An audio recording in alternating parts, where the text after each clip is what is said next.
Bueno, ponga atención con este que es un tema particularmente importante. Hoy se conmemora el Día del Trasplante de Órganos en nuestro país. Este año, el MinSal está trabajando junto con la ANFP, por ejemplo, en un convenio de colaboración entre ambas instituciones para la difusión de una nueva campaña, para que con esto disminuya la lista de personas en espera de un trasplante y poder aumentar así la tasa de donantes que se mantiene baja en comparación a otros países. Desafíos y medidas que hacen falta para aumentar los trasplantes. Lo vamos a analizar en profundidad con el doctor Javier Chapochnik. Él es médico jefe del programa de trasplantes de la Clínica Santa María. Doctor, bienvenido. Muchísimas gracias por estar con nosotros. Gracias por la invitación. Bien, todavía se mantiene bajo, lamentablemente, el tema de la donación de órganos en nuestro país. A su juicio, ¿qué ha faltado? ¿Cómo nos revisamos a nosotros mismos en el marco de este día? Ha habido más concientización de la comunidad en el último tiempo, pero no hay que olvidarse de que al final del día no solamente es lo que necesitamos, es mayor número de donantes, necesitamos mayor número de trasplantes. Y para poder trasplantar más pacientes, que es en definitiva lo que necesitamos hacer, no solo necesitamos que la gente quiera donar más, necesitamos que el sistema funcione mejor, necesitamos de que los prestadores de salud, FONASA o ISAPRES, paguen todos los trasplantes que se necesitan. Es decir, es multifactorial y no hemos avanzado de manera coordinada en cada uno de estos esfuerzos. Doctor, ¿usted hace esa diferencia porque todavía hay trabas dentro del propio sistema? Es decir, puede que tengamos un donante, pero que ese órgano no llegue a ser recepcionado por un paciente que lo espera porque algo falla en el sistema. Absolutamente. Y no hay que olvidarse que hay una diferencia entre lo que son los donantes teóricos o potenciales y de los donantes efectivos. Un primer paso muy importante es que más gente quiera donar, que sean más donantes potenciales. Pero el sistema tiene que funcionar de manera eficiente y efectiva para que esos donantes potenciales se transformen en donantes efectivos. Necesitamos un sistema con capacidad de detectar esos donantes y transformar esos donantes potenciales en donantes efectivos. Y necesitamos nuevamente de que las autoridades de salud nos brinden de los recursos que necesitamos para poder trasplantar estos 2000 y tantos pacientes que están en lista de espera. Si todo tiene que estar coordinado. ¿Dónde están las fallas o los nudos críticos?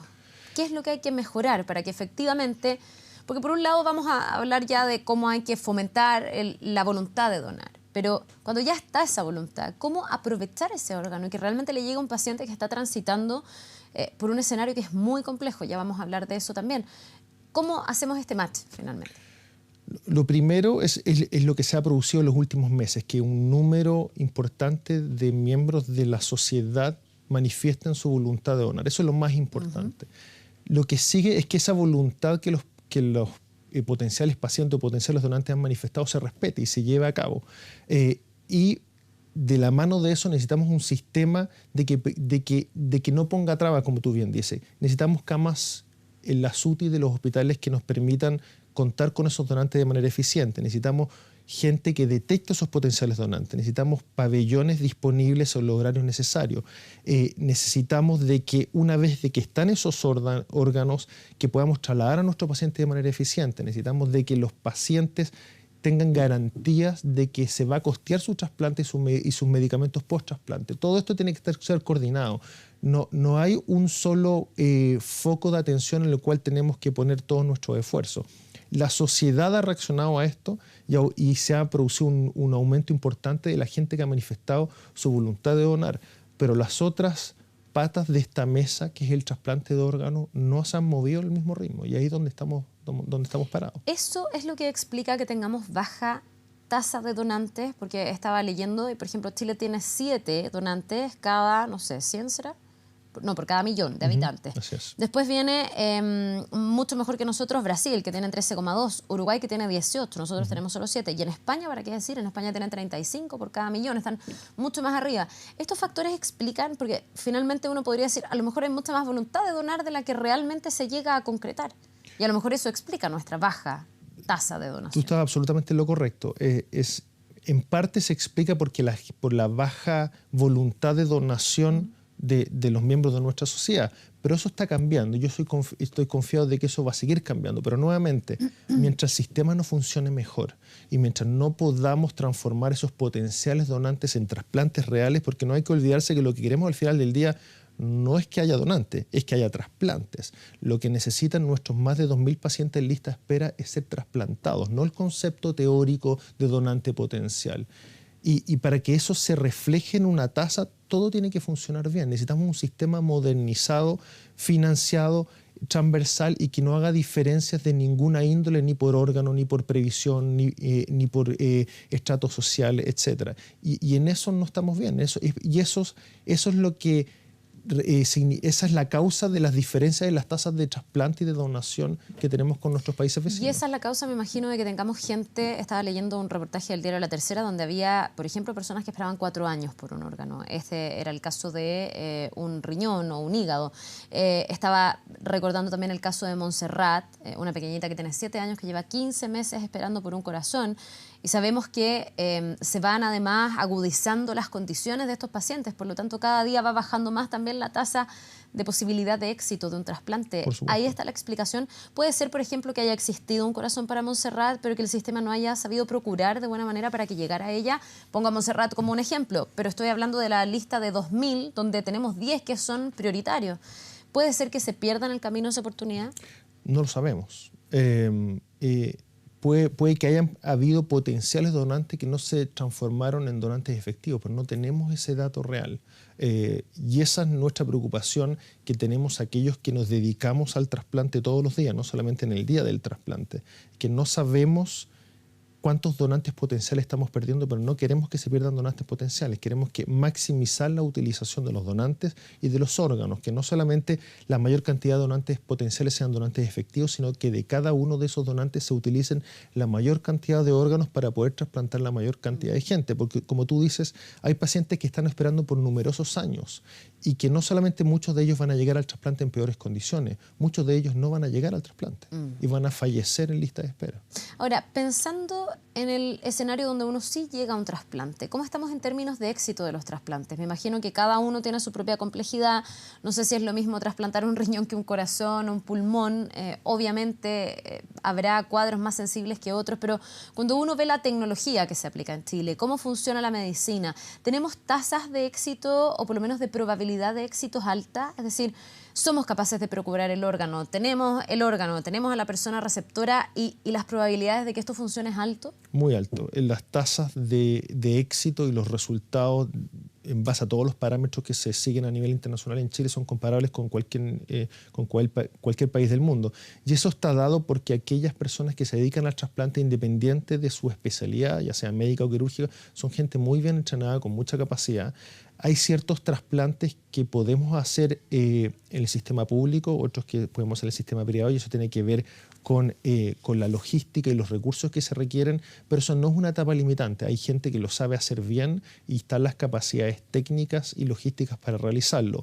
Lo que nos falta más, nuevamente, es tener más órganos para poder trasplantar. El trasplante es una prestación médica que no se puede hacer sin tener órganos. Y nuevamente, necesitamos que a nuestros pacientes en lista de espera, estos más de 2.000 pacientes, tengan garantías que su trasplante va a ser financiado. Y hoy en día, parte de estos trasplantes no están siendo financiados. Entonces, no solamente tenemos el problema que nos falta la materia prima, que es el órgano, sino que la garantía de que vamos a poder trasplantarlo y va a ser costeado este trasplante. Sí. Que nadie se quede sin trasplantar por falta de recursos. Y además que esto de los recursos es un tema adicional de preocupación para las familias. Yo recuerdo al papá del pequeño Leon Schmidt, que finalmente falleció, lamentablemente, peleando con la ISAPRE para que le costeara parte de este trasplante. Ellos estaban absolutamente endeudados. Espero que hoy día ya hayan podido zanjar esa situación. Pero a la preocupación que significa estar en una espera de un órgano se suma además la parte económica.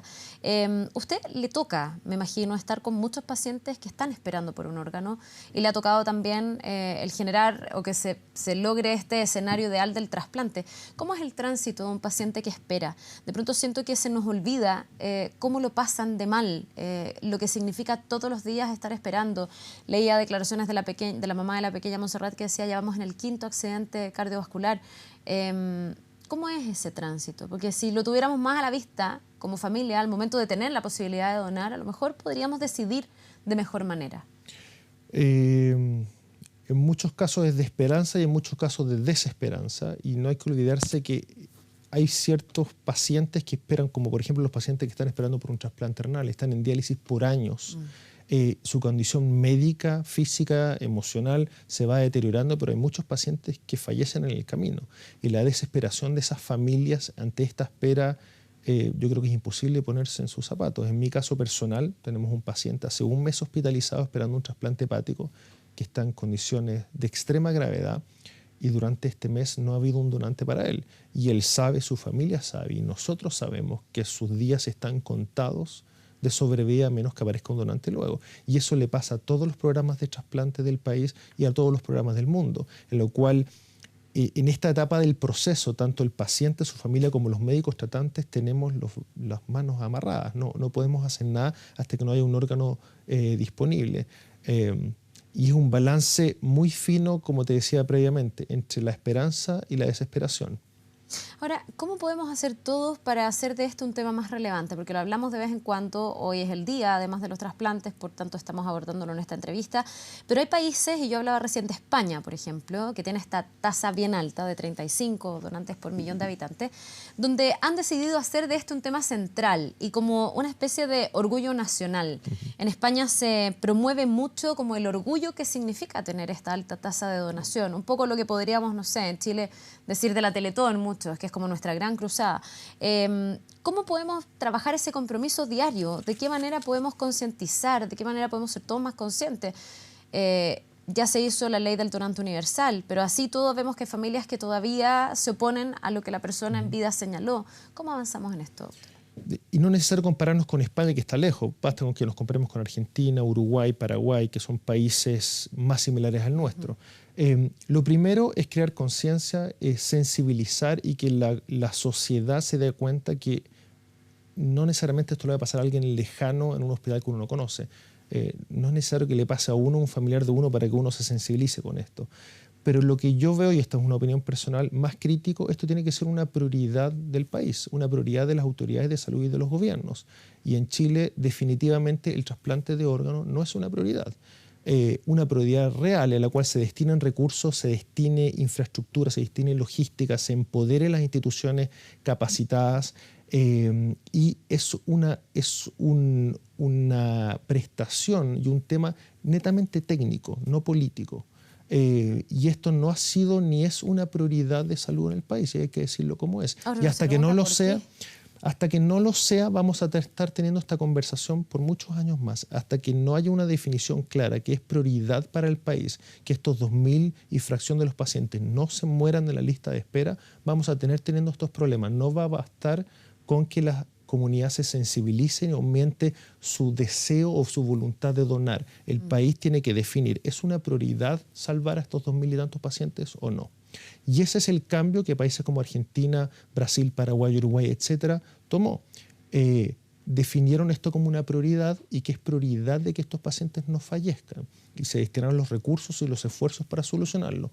Es un cambio de dirección, un switch que hay que modificar, que hasta que no lo hagamos, este tema no se va a solucionar. Ahora, en paralelo también, ir concientizando a las personas. Hoy día, doctor, estamos en un momento en Chile bien complicado, donde tenemos una crisis de confianza respecto de prácticamente todo, no solo de las instituciones, incluso desconfianza del vecino. Lo veíamos ayer además en un estudio que analizábamos aquí mismo en la mañana informativa. ¿Cómo se contrarresta esa desconfianza? Yo no sé si usted ve que la desconfianza está presente en la toma de decisión. Familias que finalmente además están pasando por un momento muy complejo donde tienen que decidir si esa persona que está en condiciones clínicas de ser donante pero que no está capacitado para recuperarse va a ser donante efectivamente o no. Y aquí uno empieza a escuchar mitos y empieza a escuchar desconfianzas y empieza a escuchar que hay una lista que en realidad prioriza a la gente por su nivel de ingreso. ¿Cómo vamos desterrando esos mitos y cómo vamos recuperando la confianza? ¿Qué tan relevante es este punto para que el sistema también funcione? Yo creo que juega un rol, pero me da la impresión, no la impresión, tengo la certeza y los datos porque me toca vivirlo hace muchos años. El trasplante de órganos es tal vez uno de los temas más justos que hay en este país. Hay una sola lista universal en la cual la gente entra por gravedad o por orden de llegada, donde no importa la previsión, el nivel socioeconómico, la orientación política, ni en qué institución de salud se está atendiendo, es realmente universal. Y no hay caminos paralelos ni atajos, ni nada por el estilo. Es un sistema que funciona de manera justa, de manera transparente, en el cual es justo para todos e injusto para todos, lamentablemente. O sea, todos los pacientes, independientes si están en la clínica más elegante de Santiago o en el hospital de más bajos recursos, tienen la misma desesperación y la misma falta de órganos. Y al mismo tiempo todos son manejados y mantienen su orden en lista de espera según los mismos parámetros. Eso funciona bien, está bien regularizado. Y como tú dices, todos estos temores de la población respecto a qué pasa con los órganos, con los donantes, con los trasplantes, no son más que mitos y desinformación. No hay nada cierto al respecto, ni nunca lo ha habido. Doctor, me queda dando vueltas lo que usted me decía respecto del sistema, porque ha puesto mucho énfasis en que el sistema debe mejorar desde el punto de vista técnico incluso. Nosotros estamos hablando ahora, tenemos una persona 1 en la prioridad de la lista que está esperando, no sé, un pulmón, por ejemplo, y se produce en Magallanes una situación donde tenemos un paciente que es un potencial donante. ¿Cómo se activa el sistema? ¿Cómo funciona? Desde Magallanes se da la alerta a Santiago porque el paciente está en Santiago y desde allá hay que traer el órgano. Dan los tiempos, geográficamente Chile existe. ¿Qué pasa si esto no ocurre, no sé, en Punta Arenas, donde está el hospital, y ocurre en Porvenir, donde no está el hospital? Existe la logística y la capacidad de hacerlo la gran mayoría de las veces, pero por lo general nuestros problemas son previos a eso. Nuestros problemas están en la detección de estos potenciales donantes. Para tener un donante efectivo y esa notificación de un donante en Porvenir o en Magallanes nos llegue, tiene que haber habido gente capacitada e interesada en detectar este potencial donante. Tiene que haber una cama disponible en una unidad de cuidados intensivos que mantenga a ese donante de las mejores condiciones posibles. Tiene que estar la logística para trasladar al equipo que va a hacer la cirugía del donante desde Santiago o del hospital del receptor hasta allá. Tiene que haber la capacidad de traslado aéreo, tienen que estar los recursos, tienen que estar los tiempos. Y para eso necesitas de una oficina centralizada, empoderada, con recursos, independiente de otras prioridades de salud, que funcione de manera autónoma y bajo criterios técnicos. Porque yo muchas veces he escuchado que sí, que ya estamos en línea, que finalmente la alerta se emite desde Magallanes o desde Arica o desde más cerca, desde donde esté ese posible donante. ¿Eso no existe? Eso existe, pero le falta mucho por perfeccionarse y por mejorar. Le falta autonomía, le falta recursos, necesitamos más gente. Se ha mejorado mucho en los últimos años, esto está mucho mejor que años anteriores, pero se necesita más gente en los hospitales locales detectando estos potenciales donantes. Necesitamos la garantía de que van a haber camas en las UTIs para esos donantes, y es uno de los grandes problemas. Un número importante de los donantes se pierden porque están en un servicio de urgencia y no hay una unidad de cuidados intensivos que lo reciba para mantener ese donante en condiciones óptimas. Dentro de muchos otros temas técnicos de por medio que hacen que eventualmente un potencial donante no se transforme en un donante efectivo. Bien, pues doctor, queda un tremendo desafío por delante. Son probablemente las dos cosas en paralelo. Por un lado, todos tomar más conciencia de lo que a uno le compete, en el sentido de que podría cualquiera de nosotros estar en esa situación, aunque es mucho más probable que pudiéramos ser receptores que entregar un órgano, probabilísticamente. O sea, es más probable que uno necesite un órgano a que uno pueda darlo, porque hay que cumplir condiciones muy particulares para ser un donante. Bueno, y por otro lado, todas estas mejoras al sistema que usted nos ha explicado, y le agradezco porque ha sido bien claro. Que le vaya muy bien, doctor.